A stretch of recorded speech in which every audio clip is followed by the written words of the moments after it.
Hi there, welcome to the Dragonflight Deep Dive. I'm Steve Danuser. And I'm Terran Gregory. Starting it off here, we're going to talk about the setting and the story of Dragonflight. We've got this great expansion, exciting pre-render trailer that everyone just watched. So let's talk about the setting for Dragonflight, the Dragon Isles. Dragon Isles have been known for a long time in Warcraft history as a mysterious place where the dragons came from long ago, but we never knew much more than that. We're going to this place that is kind of the broodlands of all the Dragonflights, the place where they nested, where they built their civilization. The Dragon Isles was the center of the Dragon's kingdom when the world was young and the mortal races were just starting to form kingdoms of their own. But when the Legion invaded for that War of the Ancients, that sundering that resulted from the explosion of the Well of Eternity, broke the world. Literal sundering of the continents of Azeroth. And because of the breaking of the world, that magic kind of drained away and the land went dormant. So they had to leave the Dragon Isles behind. And as we saw in the pre-render, they left behind some Titan Watchers to look over the land. And when someday they hoped that elemental energy would resurge once again and draw the dragons home, reestablish their kingdom. And that's when the message goes out to the flights and they feel it in their bones. Now it's the time for the sky to light up with the colors of the aspects once again, and for Alex Straza and the others to come home. But the land has changed a lot in all these thousands of years they've been away, and some very old threats have awakened as well.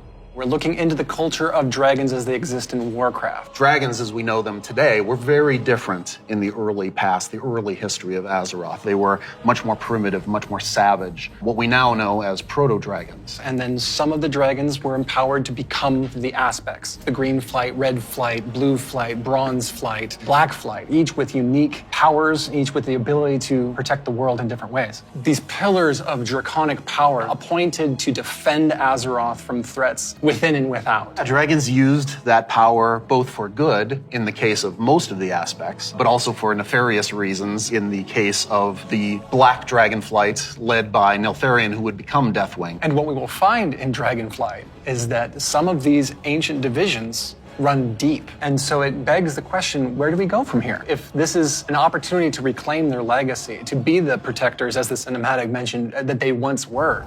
To do that, they're going to need the help of our heroes, our players, to come to the Dragon Isles with them and face some of these reawakening challenges, because it's not just that this land is peacefully waiting for the dragons to return and reclaim it.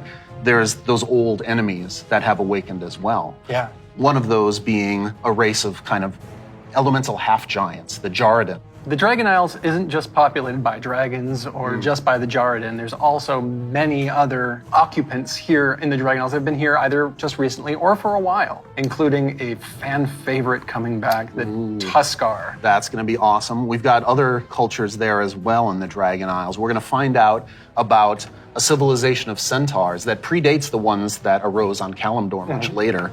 And some of our favorite characters that we've seen over the last few expansions, such as Rathian. And whether he's ready to step up into a leadership role, or if there are other alternatives out there that would be better suited to the job of being the aspect of the Black Dragonflight.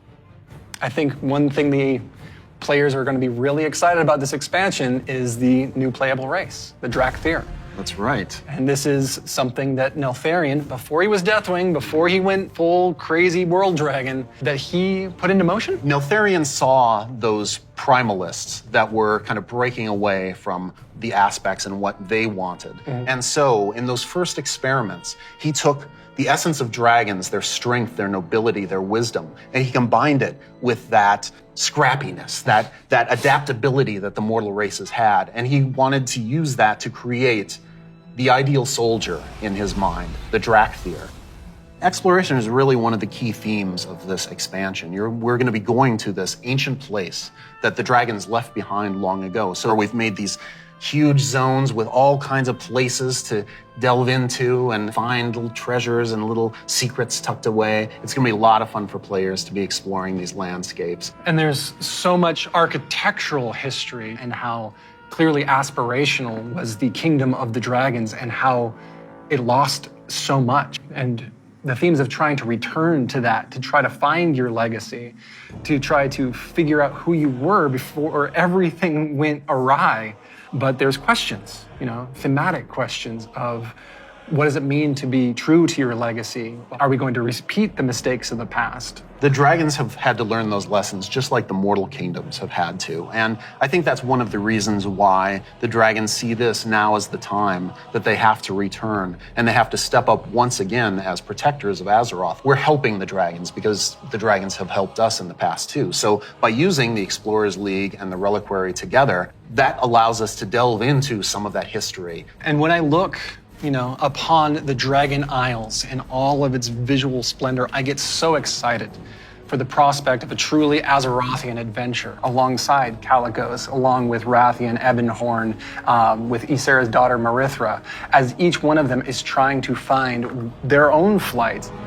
I am taken by the exploration and the potential for adventure and just new horizons within this world. There's going to be old stories from that time past, that history that only the dragons knew for the longest time. We're going to be able to explore that. It really feels like just a breath of fresh air.